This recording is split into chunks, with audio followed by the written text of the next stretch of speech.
On Friday, the U.S. assumes a two-year chairmanship of the eight-nation Arctic Council. This comes at a time of increased tensions with Russia.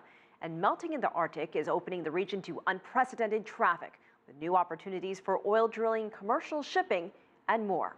CCTV's Chris Casquejo reports that the U.S. may be at an Arctic disadvantage because of its critical shortage of ice-breaking ships.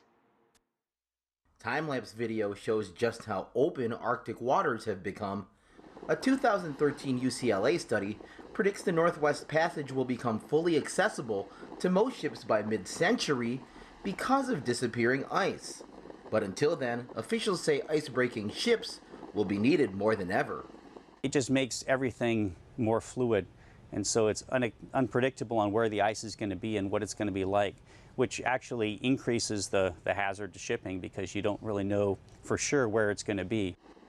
More than 50 vessels were involved in accidents last year in the Arctic Circle, the largest number ever because more ships are navigating the waters.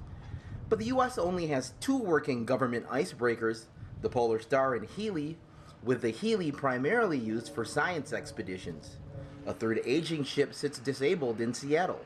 The Polar Sea has been out of service for almost 5 years. Now it's up to U.S. lawmakers to decide whether to renovate it and put it back into service or replace it entirely. The price, $1 billion for replacement. Fixing the Polar Sea would cost about half that. The most recent U.S. government analysis called for 6 Arctic-capable icebreakers in some combination of sizes, heavy and medium. Do we need 6? Do we need 3 and 3? Whatever it is. The fact of the matter is if you're talking 3 and 3 or 4 and 2 or whatever it might be, then there's at least a need for 1, and we haven't even started on the 1 yet. In comparison, Russia has 11 icebreakers capable of breaking through Arctic ice. Russia is investing in its icebreaker fleet. It's investing in facilities in their Arctic in order to assert its right over the water that it sees as its own. We need to be doing that as well, and we're not doing that.